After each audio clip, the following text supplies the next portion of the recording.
I'm living in Italy for 90 days in order to get my Italian citizenship by descent, and I have just reached day 45.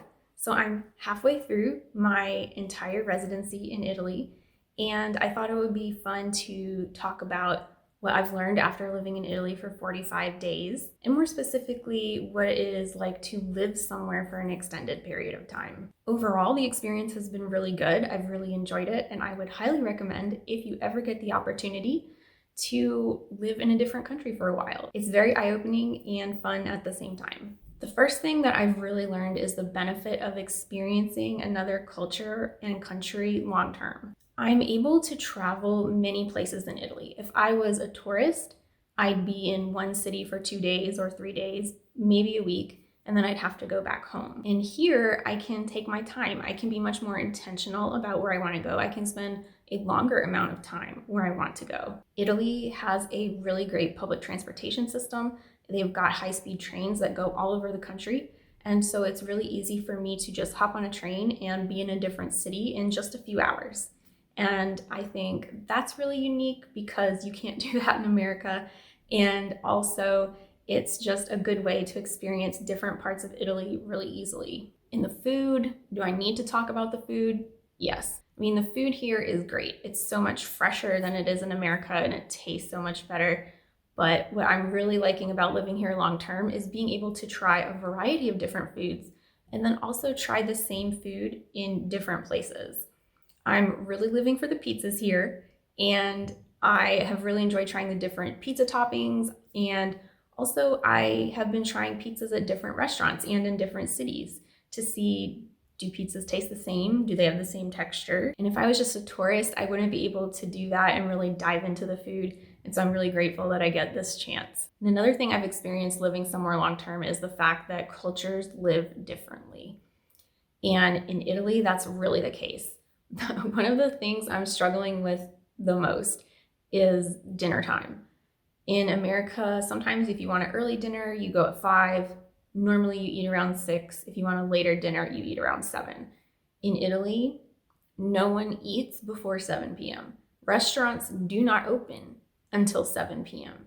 Most Italians eat dinner at 8 or 9. And this has been a real struggle for me because having to wait that long to eat, my body's not used to it. And it's been a little hard adjusting to this different way of life. Also, in Italy, stores shut down between the hours of 1 to 3. They have a 2-hour rest break in the middle of the day. Most Italians go home during this time. They eat their lunch, they have a little break, and then they go back to work. And I'm not used to having this break in the middle of the day. If I want to run errands, I have to do it in the morning or I have to do it in the evening. I can't do it in the afternoon.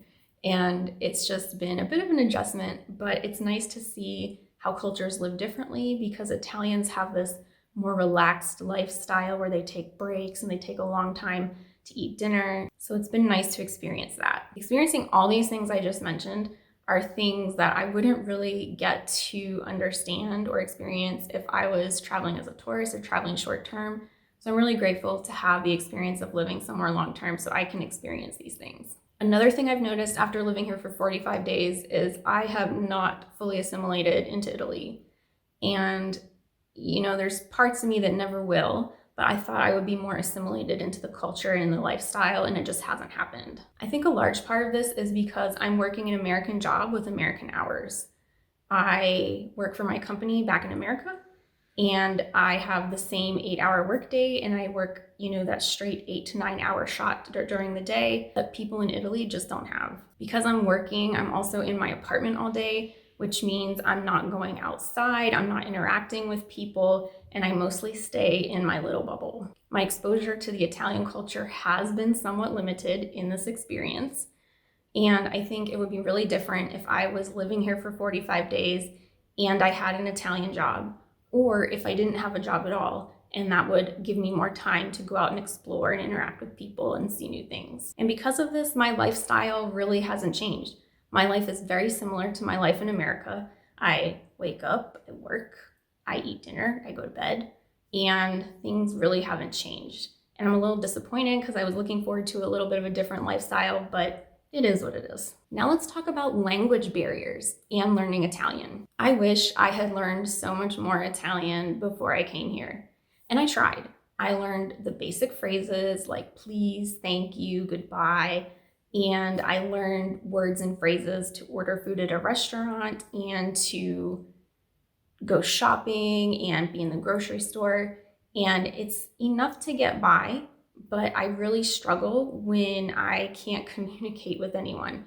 I actually end up freezing. So if Italians speak really fast, so when someone speaks Italian to me, I can't comprehend it and I just freeze. And I just have this look on my face like, so I do always have my phone out. I use Google Translate and it has been a lifesaver in this trip.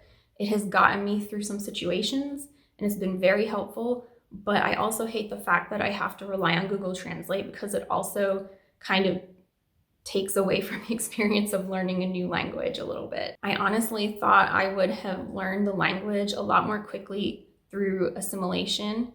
Assimilation? I honestly thought I would have learned the language a lot more quickly just by being here and hearing it every day and listening to it and trying to speak it, but that just hasn't really been the case. And I think there's two reasons for this. First, as I mentioned previously, I'm working an American job. And in my American job, I speak English all day and I'm in my apartment. So I'm speaking English 8 to 9 hours every day and I'm not listening to Italian, I'm not speaking Italian. Also, I'm living with my sister, so outside of work, I'm talking to her in English. And again, I'm using English throughout the day. The only time I really hear Italian is if I go out to run an errand or if I go to a restaurant or go into a store. And just those small interactions are not enough to really pick up a language. And then the second reason is English is spoken on various levels in Italy. I'm actually surprised how much English is spoken. And some people have excellent English skills and others it's very limited. But what happens is when I go into a store or a restaurant and I struggle to understand them, and when we establish that I speak English, all they do is speak English to me. And that's totally fine. I really appreciate the kindness and the willingness of the Italians to speak in my language. But when you're trying to learn the language, it's hard because you're not speaking Italian, you're speaking English instead. So really, I thought I'd be a lot further along in 45 days. I thought I would be at least conversational with very small conversations, and that's simply not the case. And the last thing that I've really learned while living here for 45 days is how much I miss my home. And I'm not saying I miss America or I miss my city or even that I miss my physical house. I really miss having a home and having what makes a home a home. This is something I've really been struggling with lately, and I think a lot of it is attributed to the fact that this is a temporary living situation. I'm here temporarily for 90 days. So I didn't move here to live here permanently. I have a lease. I have to leave after 90 days is up. I'm going to go back to America. I have to go back to America. So this is a temporary situation. I have a nice apartment here. Don't get me wrong. Look, it's decorated very beautifully. However, it's not my style, so it doesn't quite feel like home. And then there's just a few things that make me really miss home. The biggest one is my bed. I'm sleeping on a cot, and I have been sleeping on a cot for 45 days, and I really miss my bed and my pillows. Another example is the kitchen. It's stocked with enough pots and pans so you can cook a basic meal, but it doesn't have all the extra things you tend to accumulate over time. There's no measuring cups, no measuring spoons, no baking pans. I would really love to make some cookies. I don't have the stuff here to do it. The only way to do it is to buy all this stuff, and it's not worth it because I'd have to leave it here. And I don't have my books. I love my fantasy books, and I don't have my physical books with me. I have a Kindle, which is great. My subscription to Kindle Unlimited has saved me, but sometimes you just want to hold your physical book and lay on a comfy couch and enjoy the night. And I don't have that luxury while I'm here. I really miss living in a space that feels like a home and all those little things that make a home feel like a home and those things that make it more fun and enjoyable to live there. And because this is a temporary situation, I can't make this place feel like a home. If I lived here permanently, it'd be a lot easier to make this place feel like a home. I could buy things, keep them here, decorate in my style, start accumulating these things over time, buy things that make me happy. And because it's temporary, I just can't do it. It's something I'm dealing with. It's just making it slightly less fun. Overall, this has been a fantastic experience. I've really enjoyed living in Italy and experiencing the culture, and living somewhere long-term is definitely difficult in a foreign country. There's a lot of fear you have to overcome. You have to be very brave, but the experience is definitely worth it.